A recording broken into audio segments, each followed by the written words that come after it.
आपके जीवन में भक्ति रंग भरता आपका अपना चैनल मंगल कथा कीर्तन। आपके अपने चैनल को सब्सक्राइब करना ना भूलें, साथ ही बेल आइकन भी दबाएं।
प्रेमानंद हरि हरि बोल। हरे कृष्णा कृष्णा कृष्णा हरे हरे हरे राम राम राम हरे हरे हरे कृष्णा कृष्णा कृष्णा कृष्णा हरे राम राम राम हरे हरे हरे कृष्णा कृष्णा कृष्णा हरे हरे हरे राम राम राम हरे हरे। द्वादशाक्षर मंत्र। ओम नमो भगवते वासुदेवाय। ओम नमो भगवते वासुदेवाय। ओम नमो भगवते वासुदेवाय।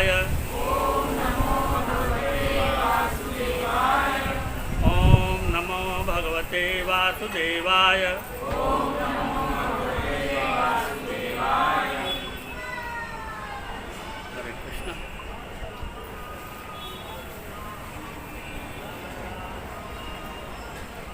शरण शरण दीनबंधु नवदीप बिहारी थोड़ा दूरी का ध्यान रखिए और आगे आ जाइए, अलग अलग बैठिए लेकिन आगे आ जाइए। गौरांग सरकार वृंदावन बिहारी आगे आ जाइए। श्री युगल सरकार श्री सद्गुरुदेव परम श्री श्रीमद श्रील प्रभुपाद जी के अकारण करुणा के फलस्वरूप भगवान श्री जगन्नाथ जी, भगवान बलराम जी और माता सुभद्रा जी के पावन सानिध्य में आज कुछ कहने का अवसर प्राप्त हुआ है। वैसे तो भगवान श्री कृष्ण के बारे में बड़े बड़े देवता लोग भी नहीं कुछ कह सकते। ब्रह्मादि और सनकादि जैसे देव भी इन्हें समझने में अपने आप को असमर्थ पाते हैं। तो हम तो बहुत तुच्छ जीव हैं। प्रभुपाद जी के चरणों में प्रार्थना करूँगा कि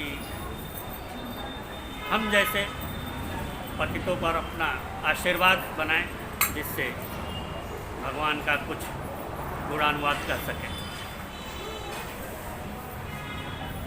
सबसे पहले तो आज परम दिव्य श्री जगन्नाथ जी, श्री बलराम जी और माता सुभद्रा जी का जो दिव्य श्रृंगार हुआ है और आज यहाँ जो दिव्य सजावट दिखाई दे रही है, उसके लिए मंगलदास प्रभु जी का और उनके सहयोगी जो सेवादार हैं, भक्त हैं, उनके मेहनत करके जो हमें इस चक्षु सुख प्रदान किया है, चक्षु सुख के साथ कारण हमें जो आत्म सुख मिल रहा है, उसके लिए उन सब के नाम पर एक बार हरिनाम महामंत्र का जाप करेंगे। हरे कृष्णा कृष्णा कृष्णा हरे हरे, हरे राम राम राम हरे हरे। पिछले दिनों बहुत बड़े बड़े महोत्सव आप लोगों ने मनाया, उसका आनंद उठाया। तो उसी महोत्सव के संबंध में जैसे जन्माष्टमी और फिर राधाष्टमी, ये दो बड़े उत्सव जो हम वैष्णव के लिए अत्यंत आवश्यक हैं। गुरुओं का ऐसा आदेश है, शास्त्रों का भी ऐसा आदेश है, श्रीमद् भागवतम का ऐसा आदेश है कि भगवान के निमित्त जो उत्सव होते हैं वो दिव्य होते हैं। तो उस उत्सव को आधार बनाते हुए आज हम श्रीमद् भागवत गीता से एक श्लोक लेंगे और उसी पर चर्चा करेंगे भगवान श्री कृष्ण के बारे में। तो चौथे अध्याय का 9वां श्लोक है, जन्म कर्म च मे दिव्यम, जन्म कर्म च मे दिव्यम एवं यो वेत्ति तत्त्वतः त्यक्त्वा देहं पुनर्जन्म नयति मामेति सोऽर्जुन।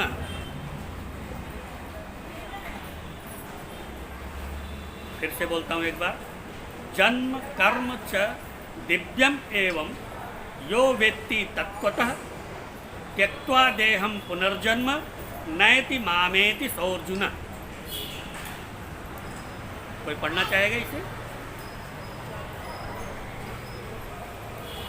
जन्म कर्म च मे दिव्यम् एवं यो वेत्ति तत्त्वतः त्यक्त्वा देहं पुनर्जन्म नयति मामेति सोऽर्जुन। जन्म कर्म च मे दिव्यम, जन्म कर्म च मे दिव्यम एवं यो वेत्ति तत्त्वतः, एवं यो वेत्ति तत्त्वतः त्यक्त्वा देहं पुनर्जन्म, त्यक्त्वा देहं पुनर्जन्म नयति मामेति स अर्जुन। नयति मामेति स अर्जुन। मैं बोलता हूँ, मेरे पीछे पीछे आप लोग बोलिए। जन्म कर्म च मे दिव्यम एवं यो वेत्ति तत्त्वतः त्यक्त्वा देहं पुनर्जन्म नयति मामेति स अर्जुन। इसमें प्रभुपाद जी ने प्रत्येक शब्द का जो अर्थ दिया है एक बार पढ़ देता हूँ। जन्म यानी जन्म, कर्म यानी कर्म, च यानी भे, मैं यानी मेरे, दिव्यम यानी दिव्य, एवं यानी इस प्रकार, यह यानी जो कोई, व्यक्ति यानी जानता है, तत्वतः वास्तविकता में, त्यक्त्वा छोड़कर, देहम इस शरीर को, पुनः फिर, जन्म यानी जन्म, न कभी नहीं, एति प्राप्त करता है, माम मुझको, एति प्राप्त करता है, स वह अर्जुन, हे अर्जुन। हे अर्जुन, जो मेरे आविर्भाव तथा कर्मों की दिव्य प्रकृति को जानता है, वह इस शरीर को छोड़कर इस भौतिक संसार में पुनः जन्म नहीं लेता, अपितु मेरे सनातन धाम को प्राप्त होता है।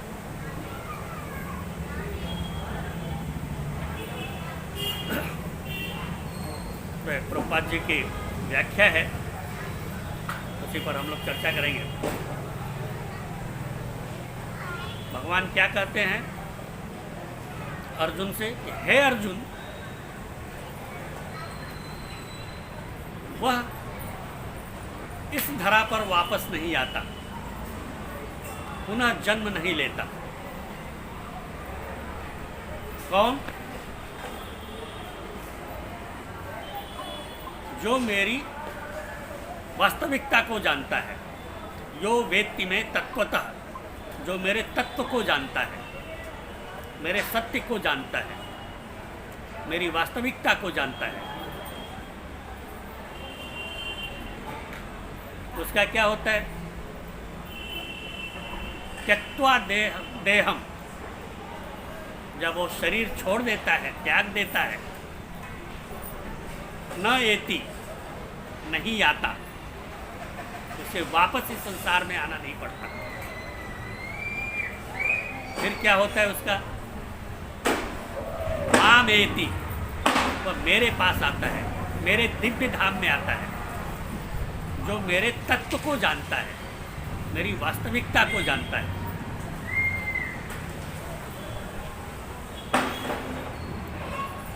प्रभुपाद जी कहते हैं कि जो मनुष्य भगवान के आविर्भाव के सत्य को समझ लेता है वह इस भव बंधन से मुक्त हो जाता है। यानी भगवान की वास्तविकता को सिर्फ जानने मात्र से आवागमन के चक्कर से मुक्त हो जाता है। बार बार उसे यहाँ आना नहीं पड़ता। जन्म मृत्यु से उसकी मुक्ति हो जाती है, क्योंकि वो भगवान के धाम को प्राप्त कर लेता है, जो भगवान के वास्तविकता को जानता है, उनके तत्व को जानता है।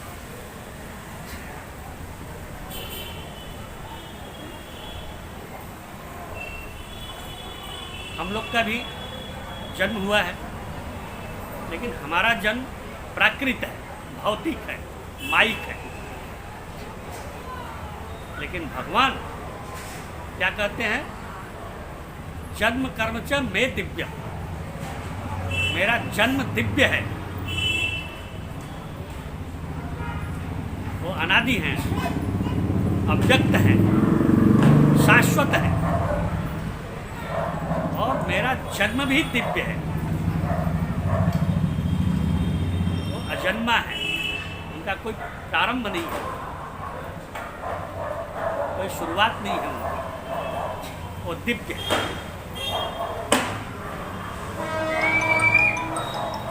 इसके प्रमाण में प्रभुपाद जी एक उदाहरण देते हैं। देखिए, हम भी जन्म लेते हैं, लेकिन हमको कर्म करना पड़ता है।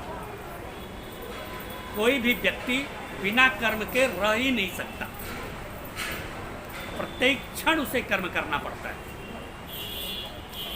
इसी गीता में भगवान जी कहते हैं, न ही कश्चित क्षणमपि जात उत्तिष्ठत अकर्मकृत कार्यते यवश कर्म सर्व प्रकृति जय गुण। यानी कोई भी व्यक्ति, हर व्यक्ति प्रत्येक क्षण, हर क्षण कार्य करता रहता है। नहीं कश्चित क्षणमपि जात उत्तिष्ठत अकर्मकृत, कर्म क्रिए बिना वो रह ही नहीं सकता, प्रत्येक क्षण कार्य करना पड़ता है उसका। क्यों? कार्यते यवशः कर्म सर्व प्रकृति जय गुण, क्योंकि प्रकृति के गुणों के अधीन होने के कारण, प्रकृति के जो गुण है सत्वरस्तम, ये सारी माइक प्रकृति इन 3 गुणों के अधीन है, और इन गुणों के अधीन रहने के कारण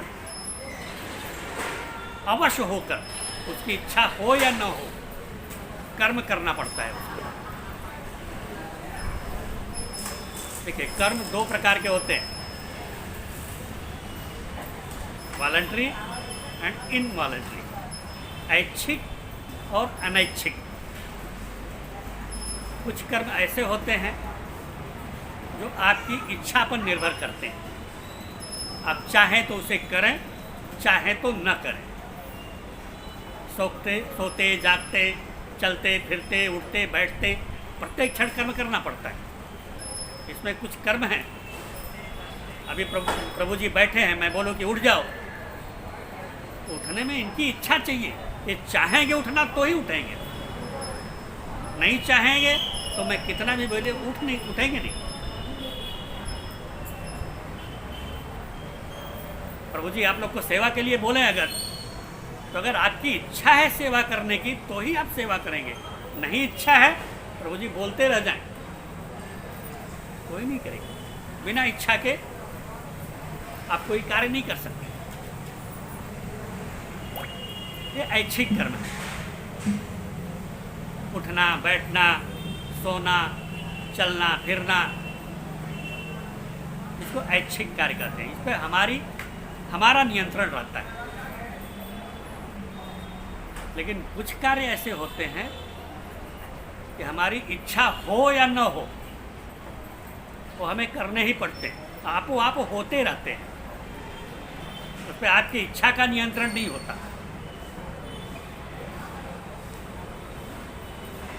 प्राणोपान निमेषाद्या स्वप्ने देशांतरगमन, प्राणोपान है श्वास का लेना और श्वास का छोड़ना आपकी इच्छा पर निर्भर करता है क्या? है? ये भी तो एक क्रिया ही है, कर्म ही है, लेकिन ये आपकी इच्छा पर निर्भर नहीं करता।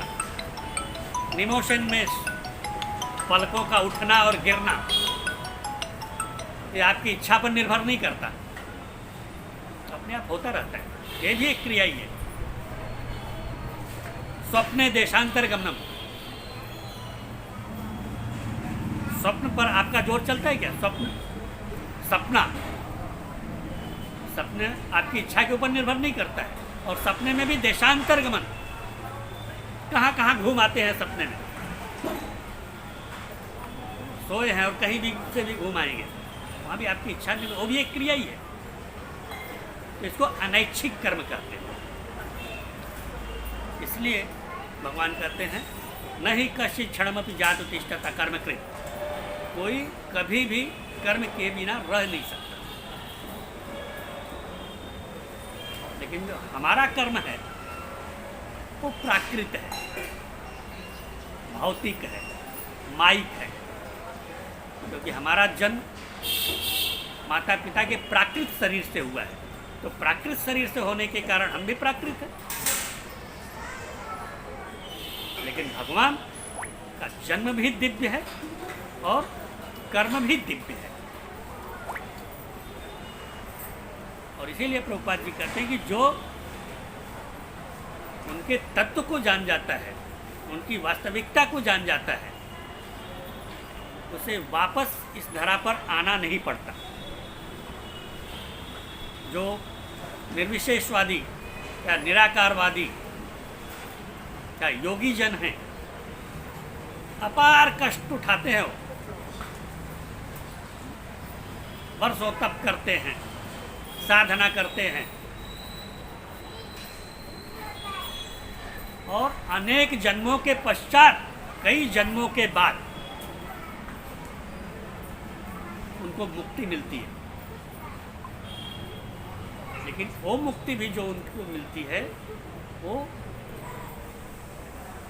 आंशिक मुक्ति होती है, क्योंकि उन्हें ब्रह्म की प्राप्ति होती है,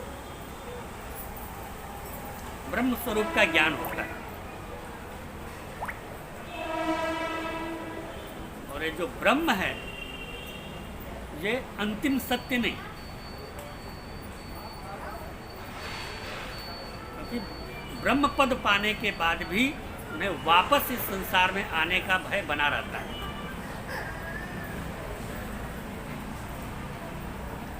ये साधना की प्रथम अवस्था है। जब साधना का शुरुआत करते हैं तो सबसे पहले साधक को ब्रह्म स्वरूप का साक्षात्कार होता है, और जब कुछ और साधन में अग्रसर हो जाता है तो उसे परमात्मा स्वरूप का साक्षात्कार होता है। और परमात्मा भगवान के अंश हैं, यानी ब्रह्म स्वरूप और परमात्मा स्वरूप के आगे जब आप बढ़ेंगे तब पूर्ण भगवान श्री कृष्ण का साक्षात्कार आपको हो।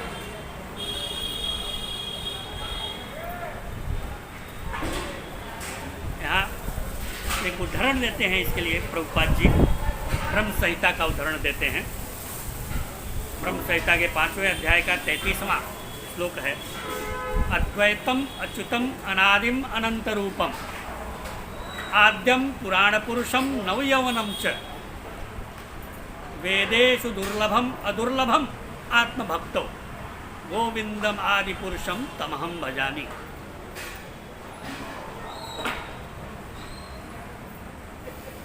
भगवान दुर्लभ है, आसानी से नहीं मिलते। किसके लिए दुर्लभ है? वेदेषु दुर्लभम, यानी वेदों के लिए भी दुर्लभ है। वेद भी उनके बारे में जान नहीं पाते, उनसे पार नहीं पाते, इतने दुर्लभ हैं। जो वेद भगवान के श्वास से निकले हैं, जिस वेद का ज्ञान प्राप्त कर का ज्ञान ब्रह्मा को भी नहीं समझ पाए, जिस वेद को भगवान को उनके हृदय में स्थित होकर वेद का ज्ञान कराना पड़ा, वो वेद के लिए भगवान दुर्लभ हैं, ऐसा ब्रह्मा जी कह रहे हैं। वेदेषु दुर्लभम, लेकिन आगे कहते हैं कि वो सुलभ भी हैं, बहुत सुलभ हैं, बहुत आसानी से प्राप्त हो सकते हैं। बिल्कुल परेशान होने की जरूरत नहीं, मेहनत करने की जरूरत नहीं, परिश्रम करने की जरूरत नहीं, इतने सुलभ हैं। इसके लिए अदुर्लभम, अदुर्लभ है। वेदेषु दुर्लभम और अदुर्लभम, दुर्लभ का विरोधी अदुर्लभ। दुर्लभ यानी कठिन, अदुर्लभ यानी सुलभ। वो अत्यंत सुलभ है किसके लिए? आत्मभक्तों, जो विशुद्ध आत्मा से उनकी भक्ति करता है, उनके लिए भगवान एक बहुत सुलभ है, ऐसा ब्रह्मा जी कह रहे हैं। वरना कितना भी आप तप साधना योग करते रहिए, ज्ञान मार्ग पर चलते रहिए, वेदों को रट डालिए, भगवान का साक्षात्कार नहीं हो सकता। लेकिन भक्तों के लिए वो अत्यंत सुलभ है।